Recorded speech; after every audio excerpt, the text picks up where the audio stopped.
Salut à tous, je suis très contente de vous retrouver aujourd'hui pour un update lecture, le premier du mois de mai. J'ai 3 livres à vous présenter plus un abandon dont j'avais envie un petit peu de vous parler. Donc on va commencer tout de suite avec le premier livre qui a ouvert mon mois. En réalité il a aussi beaucoup terminé mon mois d'avril puisque c'est le dernier livre que j'ai commencé fin avril mais que j'ai terminé du coup le 1er mai. Il s'agit des 7 maris d'Evelyn Hugo de Taylor Jenkins Reid aux éditions Hauteville. Je l'ai depuis sa sortie en poche et j'avoue qu'il me faisait très envie parce que Taylor Jenkins Reid est globalement une autrice que j'aime beaucoup. Les 2 autres romans d'elle que j'ai lus sont géniaux et je vous les conseille du fond du cœur. Il s'agissait de Daisy Jones and the Six évidemment, et des Sirènes de Malibu, que oui vraiment je vous les conseille vraiment, c'est des romans qui sont très bien écrits et qui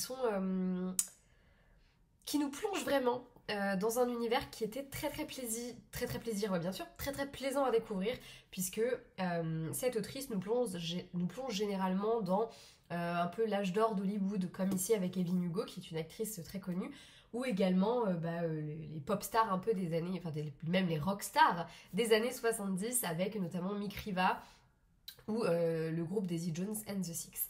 Voilà, on est généralement dans les années 60, 70, 80, 90, et voilà. Ici, dans les 7 marines d'Evelyn Hugo, on va suivre notamment cette fameuse Evelyn Hugo, qui est une actrice qui donc a fait l'âge d'or d'Hollywood, qui a énormément de succès et qui a toujours fasciné d'une certaine manière. C'était cette femme belle, charismatique, avec une carrière magnifique, qui a eu 7 maris. Et forcément ça, c'est ce qui a fait, je pense, le plus jaser sur elle. Et quand elle accepte que Monique, je crois qu'elle s'appelle, Monique Grant, une jeune journaliste qui est complètement inconnue, on comprend pas pourquoi c'est vers elle qu'elle se tourne, elle va accepter donc que cette Monique, elle va même lui demander d'écrire l'histoire de sa vie. Monique va prendre forcément le parti de tourner ça un petit peu autour de ces fameux 7 maris, puisque c'est forcément une des choses qui intrigue le plus le monde. Le monde est évidemment intrigué par cette vieille femme qui du coup est née dans les années 60 et a fait sa carrière dans les années 70, 80, 90, voilà, et par justement ses nombreux maris, etc., etc., etc. Il y a plein de mystères, il y a une très belle histoire, c'est le récit d'une vie, voilà. Si on me demandait comment est-ce que je qualifierais ce livre, dans quoi est-ce que je le classerais, je crois que j'aurais un petit peu de mal entre récit historique, même si c'est pas de la vraie histoire, hein, c'est romancé, ça reste quand même très similaire, enfin voilà, on est dans un univers qui est empreint de vérité, en même temps c'est du contemporain puisque ça se passe à notre époque quand même et on a cette Evelyn qui nous raconte son histoire. Voilà, j'aurais vraiment beaucoup de mal à le classer, à lui donner un genre particulier. En tout cas, voilà, c'est un récit de vie. Et c'était un plaisir de plonger dedans. J'ai beaucoup aimé découvrir le personnage d'Evelyn, elle est très intéressante. Encore une fois, je trouve que le monde du cinéma est très bien dépeint. On a vraiment cet âge d'or d'Hollywood qui est très intéressant et c'est quelque chose qu'on retrouve dans tous les textes de l'autrice, cette passion qu'elle a comme ça pour le cinéma, la musique à l'époque avec les excès qui vont avec, parce que généralement c'est aussi beaucoup d'excès. Alors c'était beaucoup plus vrai dans la musique, c'est très vrai dans les Sirènes de Malibu et dans Daisy Jones and the Six, on a beaucoup à faire aux excès. Là, c'est un peu moins le cas et les thématiques abordées sont assez différentes quand même et j'ai trouvé ça très intéressant. J'ai aussi beaucoup aimé le fait qu'on ait des liens entre ces différents livres. Par exemple, là, le personnage de Mick Riva apparaît vraiment concrètement dans ce roman et j'ai trouvé que c'était plutôt cool et que c'était surtout très bien fait. J'ai beaucoup aimé les diverses thématiques qui étaient abordées, notamment, on va dire, la thématique principale du livre sur laquelle je vous en dirai pas trop, même si moi j'avais été plus ou moins spoilée, je m'attendais un petit peu à ça. Voilà, je considère que c'est pas un spoil qui est dramatique, mais je pense quand même que ça peut être plus plaisant de le découvrir par nous-mêmes en tant que lecteur. Enfin, moi, c'était pas un vrai spoil, genre on m'avait pas dit concrètement, ah bah il y a ça qui se passe, mais voilà, j'avais entendu des choses et j'avais déduit qu'il y avait cette histoire avec ce personnage en particulier. Voilà, enfin en tout cas je l'ai déduit assez rapidement en lisant que c'était avec ce personnage-là, et voilà, bref. Je trouve ça un petit peu dommage parce que ça gâche le truc, mais c'est pas non plus un énorme spoil. Le plus gros spoil à la rigueur va être à la fin du livre quand on va découvrir pourquoi Evelyn Hugo a choisi Monique, puisqu'il apparaît très vite qu'en effet elle ne l'a pas choisi pour rien. Voilà, donc roman que je vous conseille vraiment, il est très sympa et de manière générale, je vous conseille l'intégralité de l'œuvre de Taylor Jenkins Reid. Moi j'ai très hâte de découvrir Carrie Soto is Back. Je ne sais pas du tout s'il gardera ce titre-là en français et je ne sais pas du tout s'il y a une date de sortie d'annoncer, mais en tout cas je guette parce que j'ai très envie de découvrir ce roman. Voilà, en attendant, je vous conseille de découvrir celui-ci et son œuvre intégrale encore une fois. C'est des thématiques assez variées, mais en même temps on sent qu'on se place dans le même univers et ça c'est plutôt cool.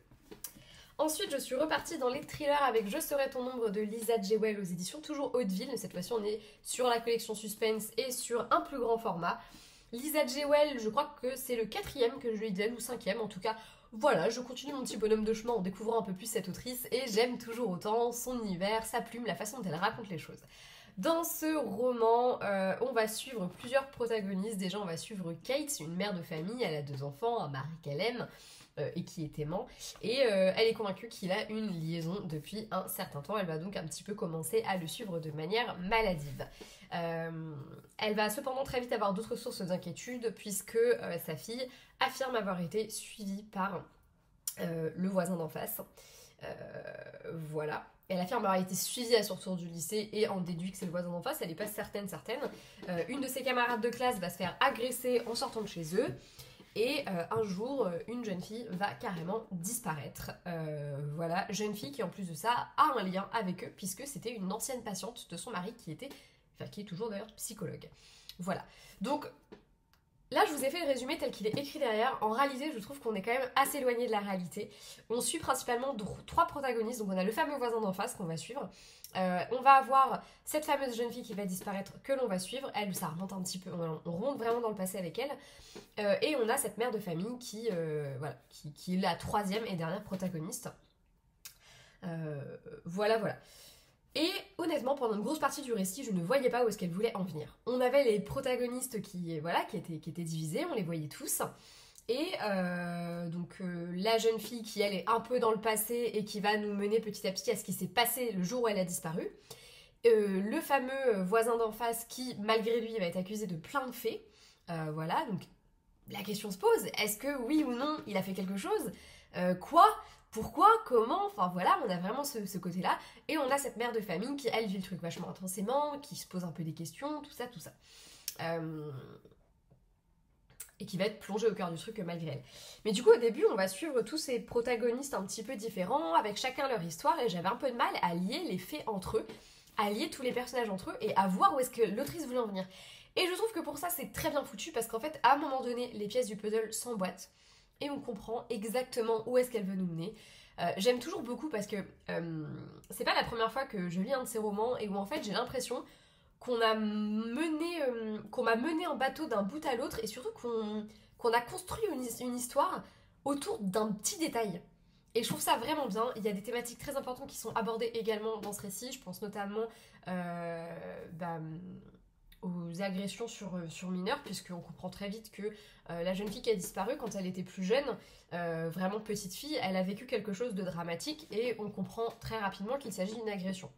Je ne dirai pas plus au sujet de cette agression, je vous laisserai le découvrir dans ce roman, mais voilà, et c'est quelque chose qui a forcément énormément impacté la personne qu'elle est aujourd'hui. J'ai d'ailleurs beaucoup aimé la façon dont, à un moment donné, on se pose la question de savoir si elle n'a pas disparu de son plein gré. Voilà, est-ce qu'il lui est arrivé quelque chose ? Est-ce qu'elle a fugué ? On ne sait pas. Et la question se pose très rapidement dans le récit, et j'ai trouvé ça très très très très intéressant. La façon dont il est construit fait que le début est assez lent, ça prend son temps petit à petit, et après les choses s'accélèrent quand on a cette jeune fille qui va disparaître, et voilà. Moi je l'ai trouvé plutôt bien. C'est pas mon préféré de l'autrice, mais je vous le conseille malgré tout, parce que de manière générale, je trouve que ce sont de bons thrillers, ils nous tiennent bien en haleine, et j'aime encore une fois, et c'est ce que je crois, je dis à peu près avec tous, je trouve qu'il y a une certaine douceur qui transparaît malgré les thématiques abordées. Je trouve que l'autrice a une façon de les aborder de la bonne manière. Et ça fonctionne, c'est à la fois du thriller qui angoisse parfois, mais avec des touches d'humanité qui touchent forcément, et voilà. Moi j'ai particulièrement aimé les passages du point de vue de l'homme qui est accusé. J'ai trouvé que c'était assez intéressant parce qu'il avait un point de vue qui change un petit peu, et surtout il a un point de vue qui évolue vraiment. Voilà, donc si vous l'avez lu, n'hésitez pas à me dire ce que vous en avez pensé. Mais en tout cas, moi j'ai beaucoup aimé ce thriller, et voilà, il rejoint la liste des Lisa Jewell que j'ai lu et aimé. Voilà, de toute façon, globalement, je les ai tous aimés pour l'instant. Ensuite, je vais vous parler 2 minutes du roman que j'ai abandonné, c'est mieux. Il s'agit d'Atlas Six d'Olivia Blake, publié chez Michel Lafon, si je dis pas de bêtises. C'est caché par les trucs de la bibliothèque.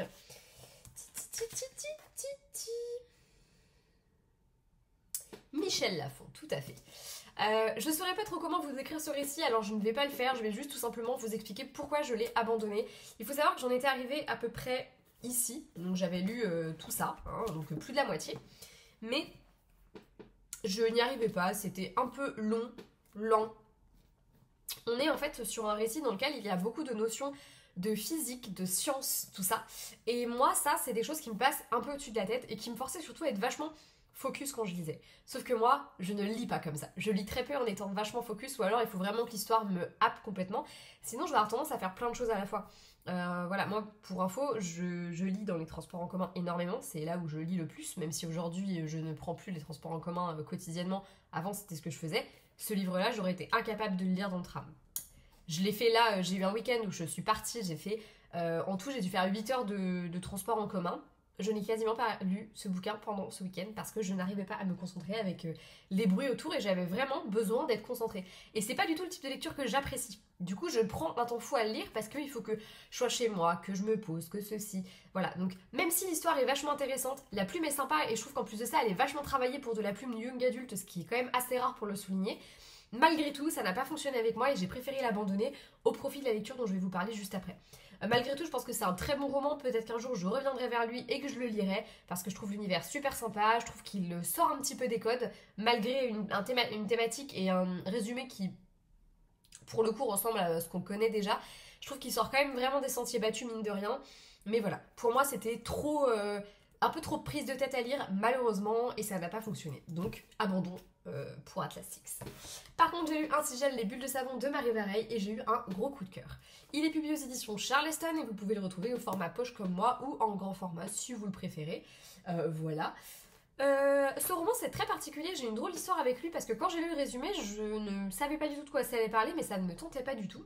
Parce que je trouve que cette quatrième de couverture, en gros, le résumé, ça se résume à 5 petites lignes, et ça veut tout et rien dire. Je vais vous le lire. Hein. De Paris au volcan ensoleillé d'Indonésie en passant par un petit campus américain à la frontière canadienne, de vibrants portraits de femmes au destin entrecroisé se dessinent. Quels secrets les unit? Quelle est leur véritable histoire? Voilà. Et en fait, moi, quand j'ai lu ça, ça m'a pas du tout donné envie. J'avais un peu l'impression, Indonésie, machin, que ça partait un peu, peut-être sur un espèce de récit de voyage. Je savais pas du tout à quoi m'attendre et j'avais pas du tout envie de le lire. Et mon amie Juliette, qui s'est trouvé les mots pour me faire acheter des livres, comme si j'avais besoin d'elle. M'en a parlé et m'en a dit beaucoup de bien. Et ça m'a poussée à avoir envie de le lire. Et je ne regrette pas du tout parce que j'ai eu un gros coup de cœur pour ce roman. Voilà. Et pour le coup, je trouve ça vraiment dommage qu'on ait un résumé comme ça qui n'en dise pas un tout petit peu plus pour que je sache de quoi ça parle. Parce que si j'avais su de quoi le récit parle, je l'aurais lu directement, je n'aurais même pas cherché. Là, franchement, ça fait un petit moment, ça fait moins d'1 an qu'il est dans la bibliothèque, mais quand même. Et franchement, j'avais pas envie d'aller vers lui. Et là, comme j'ai lu Désenchanté le mois dernier et que j'ai eu un gros coup de cœur, forcément, là, voilà, hein, je me suis lancée dedans en ayant très envie de le découvrir et en étant entre guillemets prise dans le truc Marie Vareille, et ça m'a aidé à avoir envie de le lire et je regrette pas du tout parce qu'il est magnifique. Du coup, je sais pas trop ce qu'il faut que je fasse. Est-ce qu'il faut que je vous dise un petit peu de quoi ça parle? Est-ce que je le fais pas et je m'arrête à ce résumé qui est très chelou et qui veut tout rien dire à la fois? Je pense que je vais m'arrêter à ce résumé parce que je veux pas non plus vous spoiler. Peut-être que vous allez considérer que c'en est si je vous dis un petit peu de quoi il va être question. Disons simplement que ce sont en effet des destins de femmes entremêlés, entrecroisés, qu'en effet une partie se passe à Paris, une sur un campus universitaire aux États-Unis et une autre partie en Indonésie. Et voilà. Les pièces du puzzle s'emboîtent au fur et à mesure de la lecture. C'est des récits magnifiques, très beaux, très doux, très tendres, très tristes aussi, et très vrais. Je trouve qu'il y a une véracité qui se dégage de ce récit qui est presque comme un témoignage pour toutes les femmes, pour toutes les mères plutôt. Je trouve que c'est hyper important et qu'on ne parle pas assez de certaines thématiques et je trouve ça génial que ce soit le cas dans ce livre-là. Je suis très contente de l'avoir lu et je pense que peut-être que le jour où je serai maman, je le relirai parce que pour le coup, je pense que il est vraiment impactant. Il a vraiment de l'impact ce roman. Et c'est pour ça qu'il m'a énormément touchée et je trouve ça hyper dommage. Du coup, le résumé ne donne pas plus envie que ça. Après, le bon côté aussi, c'est que j'ai complètement découvert de quoi ça parlait en le lisant et en me plongeant dedans. Et j'avoue, moi j'ai un peu de mal avec ça, j'aime bien savoir un peu de quoi le truc va parler. Si on me lance un film en me mettant juste le titre, je vais aller checker sur internet de quoi il parle, par exemple. J'aime pas ne pas savoir ce que je vais voir, ce que je regarde, ce que je lis. Voilà, c'est aussi pour ça d'ailleurs que je lis très peu sur Liseuse parce qu'en fait, je peux pas forcément toujours avoir le résumé. Des fois, il n'y a pas de résumé en libre accès directement quand tu es sur ta liseuse, enfin voilà. Et du coup, ça me frustre un petit peu de pas savoir exactement de quoi il va être question et d'être obligé d'aller chercher l'info ailleurs. Bref, du coup, voilà. Mais dans un sens, je pense aussi que ça m'a aidé ici à apprécier autant ce roman parce que je ne savais pas du tout à quoi m'attendre et je me suis bouffé des claques dans la gueule, en veux-tu, en voilà, et j'ai adoré. Et je vous conseille du fond du cœur ce récit qui est juste génial et qui pour le coup m'a plus d'une fois un peu retourné le cerveau et je m'attendais pas toujours à tout et c'est le propre de Marie Vareille, elle arrive à nous faire des petits retournements de situation sur des récits en apparence où il n'y a pas lieu d'en avoir quoi. Donc ouais, gros coup de cœur et je vous le conseille du fond du cœur. Voilà, c'est tout pour cette vidéo, j'espère qu'elle vous aura plu. C'est un update un petit peu plus long que d'habitude, on reprend un peu le format d'avant là, hein, où je parlais 20 minutes pour parler d'un livre. Non, j'exagère à peine. Mais voilà, comme j'ai parlé entre guillemets de 4 livres et que je tenais à le faire, on va dire que ça se justifie.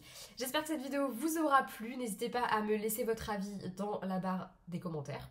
C'est la barre d'infos, pas la barre des commentaires. Bref, n'hésitez pas à me laisser un commentaire, à me donner vos avis sur ces livres si vous les avez lus. Moi je vous laisse et à bientôt, ciao.